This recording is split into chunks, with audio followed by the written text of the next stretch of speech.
Hello and welcome, अस्सलाम वालेकुम। I am Ayesha. I am a certified mental health counsellor. आज मैं आपके साथ लर्नड हेल्पलेसनेस के ऊपर बात करना चाहती हूँ। लर्नड हेल्पलेसनेस क्या है? लर्नड हेल्पलेसनेस का कॉन्सेप्ट सबसे पहले मार्टिन सेलिगमैन ने 1970s में प्रेजेंट किया था। उनके मुताबिक जब एक इंसान कंटिन्यूसली स्ट्रेसफुल इवेंट से गुजरता है और उसको उसमें नाकामी का सामना करना पड़ता है तो वो एक बेबसी की कैफियत में रहना सीख जाता है। वो ये सीख जाता है कि वो पावरलेस है, उसके पास कोई हिम्मत नहीं, उसके पास हालात को बदलने की कोई ताकत नहीं, कोई अथॉरिटी नहीं। आपने शायद चेन एलिफेंट सिंड्रोम के बारे में भी सुना हो। चेन्ड एलिफेंट सिंड्रोम के अगर बहुत एक इंटरेस्टिंग कॉन्सेप्ट है। जब सर्कस में एक हाथी का बच्चा पैदा होता है तो सर्कस का ट्रेनर उसको एक बहुत मोटी चेन के साथ बांध देता है और हाथी का बच्चा क्योंकि कमज़ोर होता है इसलिए वो बहुत एफर्ट और बहुत ज़्यादा ताकत लगाने के बावजूद उस चेन को तोड़ने में नाकाम रहता है। इवेंचुअली वो सीख जाता है कि वो इस चेन को तोड़वाने में कभी भी कामयाब नहीं होगा। यही हाथी का बच्चा जब बड़ा होता है और उसके पास बहुत ज़्यादा ताकत और सलाहियत भी होती है कि वो उस चेन को तोड़ सके, लेकिन क्योंकि वो बचपन से ये चीज़ सीख चुका होता है कि वो इस चेन को तोड़वाने में कभी कामयाब नहीं होगा और वो हेल्पलेस है, इसलिए वो कोशिश भी नहीं करता। आपने शायद ऐसा हाथी कभी देखा हो। इस हाथी के पाँव में जो चेन है वो कहीं पे भी बंधी नहीं हुई होती। हाथी जब अपने पाँव को हल्की सी हरकत देता है और महसूस करता है कि उसके पाँव के इर्द गिर्द चेन बंधी हुई होती है तो वो समझता है कि वो कैद है, हालांकि वो मुकम्मल तौर पर आज़ाद होता है।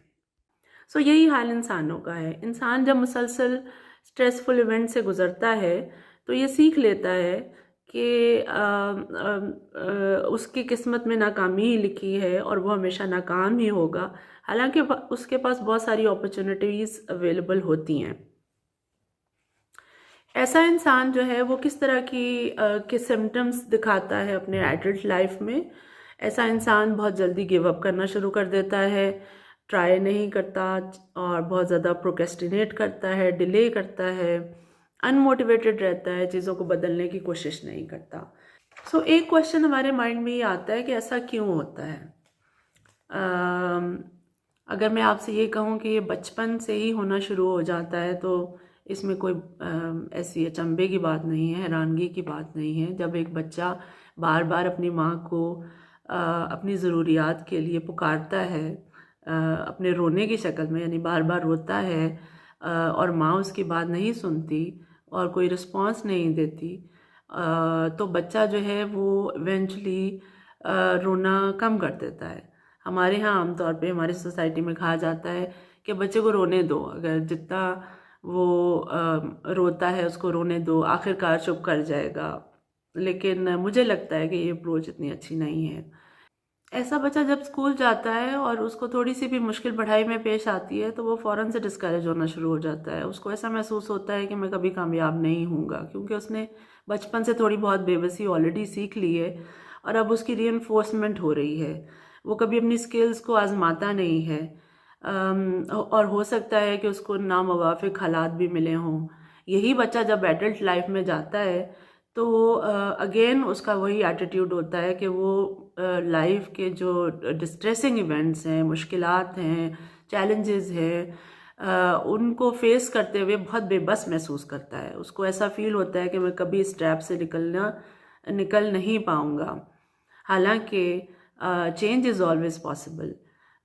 जिस तरह से कुछ ख़ास इवेंट्स हमें एक सर्टन पॉइंट तक लेकर आते हैं जिनको हम नाकामी कहते हैं, इसी तरह से हम उन एक्सपीरियंसेस को, इवेंट्स को चेंज करके कामयाब भी हो सकते हैं। आई होप कि आपको लर्नड हेल्पलेसनेस का कॉन्सेप्ट समझ में आया होगा। लर्नड हेल्पलेसनेस को रिवर्स भी किया जा सकता है, उसको लर्नड ऑप्टिमिज्म कहते हैं।